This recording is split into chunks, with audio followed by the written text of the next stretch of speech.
Good morning. It's a great pleasure to speak to you all this morning on the role of the Global South in the Emerging World 2.0. Perhaps it's useful to begin with the concepts in the title itself. Since 1945, we have seen a steady evolution in the global order that was established after the Second World War. It was initially more political, with decolonization and the independence of many nations. It gradually acquired economic connotations that were accelerated by globalization. As these fused increasingly with factors like technology, energy, resources, connectivity, and even human ingenuity, a different world started to emerge. That is obviously a continuous and unending process. It has also acquired greater cultural and social characteristics. Indeed, that the G20 was established is itself an acknowledgement of that direction. Now, it is, however, an undeniable reality that the international system remains dominated by the global north. This is naturally reflected in the composition of the G20 as well. Perhaps this mattered less when the globalization process appeared to offer more opportunities. But as its inequities and unevenness became more apparent, and then as we saw the COVID pandemic take a horrific toll across the world, the need to focus on developing countries has become more compelling. If that was not enough, the consequences of the Ukraine conflict for global food, energy, and fertilizer security has added to complexities. And obviously, trade disruptions, high interest rates, and climate events, increasing climate events, have contributed additional factors of stress. The current focus on the Global South emanates from the conviction that these are countries that are truly deserving of special care. But equally, these are also societies under exceptional stress, which, if left unaddressed, would become a serious drag on the world economy. Remember, globalization cuts both ways. Till now, the discourse has largely focused on its optimistic facets, but do consider what the implications are for all of us, North or South, of slowdowns in nutrition, in health, in education, in employment, or even in security. And indeed, when the promises of digitization, connectivity, or technology fall short. When India assumed the G20 presidency last December, we were acutely conscious that most of the Global South would not be at the table when we meet. This mattered very much because, as I have underlined, the really urgent problems are those faced by them. To discuss their concerns without providing them a fair hearing appeared extremely unfair. And India itself, so much a part of the Global South, could not stand by and let that happen. Therefore, Prime Minister Modi decided to convene the Voice of the Global South Summit in January of this year. We heard from 125 countries directly about their challenges and priorities. And on their behalf, these have been made central to the G20 agenda. Different aspects of these fundamental challenges have been discussed in the finance track and the Sherpa track. or for that matter, the ministerial streams and the engagement groups. And as a result, we have deliberated on issues of debt and finance, on sustainable development, climate action, food security, and women-led development. The core mandate of the G20 is to promote economic growth and development, and that cannot advance if the crucial concerns of the global south in the areas that I have highlighted are not addressed. But having said that, let me step back and bring out some of the structural issues that are today at the heart of the predicament of the global south. Key among them are the concentrations of various kinds created by the last 3 to 4 decades of globalization. For a variety of reasons that range from scale, subsidies, technology, human resources, and strategic choices, the global south was largely reduced to being a consumer rather than a producer. Their contribution very often was to provide resources for manufacturing elsewhere. They not only did not reap the full benefits of economic change, but often ended up saddled with unviable debts emanating from opaque initiatives. This was a gradually unfolding crisis in the making, but one that was accelerated rapidly by the multiple shocks of debt, COVID, and conflict. As a result, the endeavor now is to seek a re-globalization that is more diversified, that is more democratic, where there would be multiple centers of production, not just of consumption. And that is where business can make a crucial difference.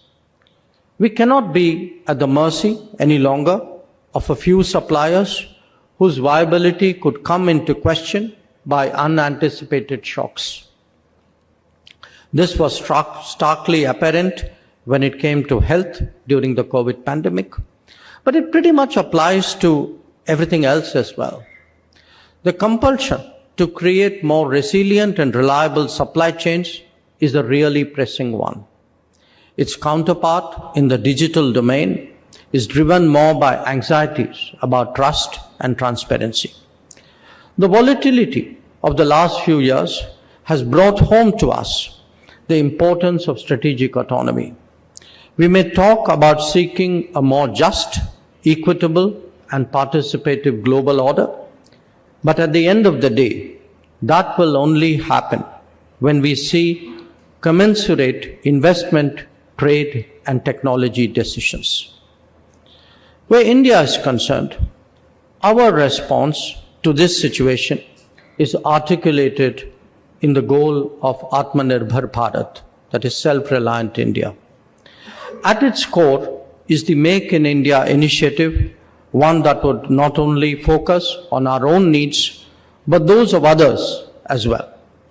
It is paralleled by a strong commitment to make it easier to do business in India. At the same time, our infrastructure is being rapidly developed through the Gati Shakti initiative. Since human resources are such a vital ingredient in a knowledge economy, that too is being addressed through programs of literacy, education, skills, and digitization. And indeed, the mindset itself is undergoing a transformation through emphasis on innovation and startups.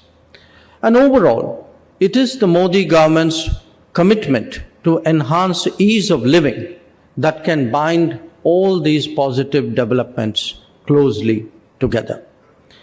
It is the working of this multiple axis in tandem that is now forging a new India. An India that creates its own 5G stack, an India which invents its COVID vaccine, or an India that lands near the South Pole of the moon.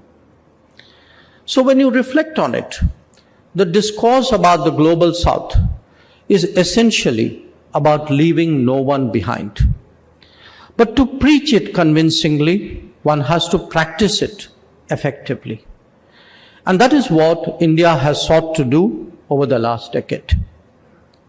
During the COVID and thereafter, we have provided direct food support to 800 million of our most vulnerable citizens, and financial support to 450 million. The government's housing program has benefited about 150 million of our citizens to date, and it is growing.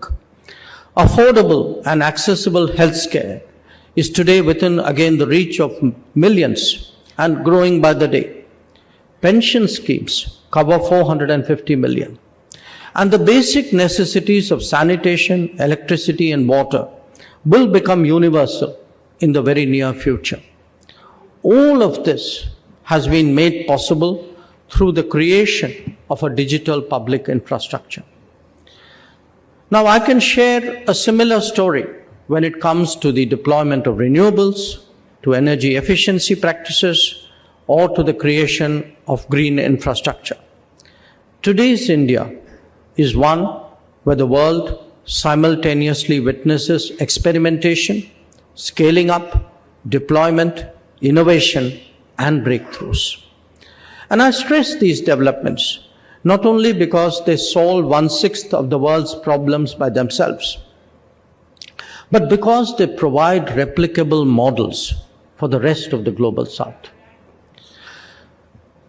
So, how has India walked the talk when it comes to the global south? Stress situations normally provide a good indicator of intent and behavior. During the COVID, made in India vaccines were sent out to about 100 countries, and 150 nations imported medicines during this period from the pharmacy of the world.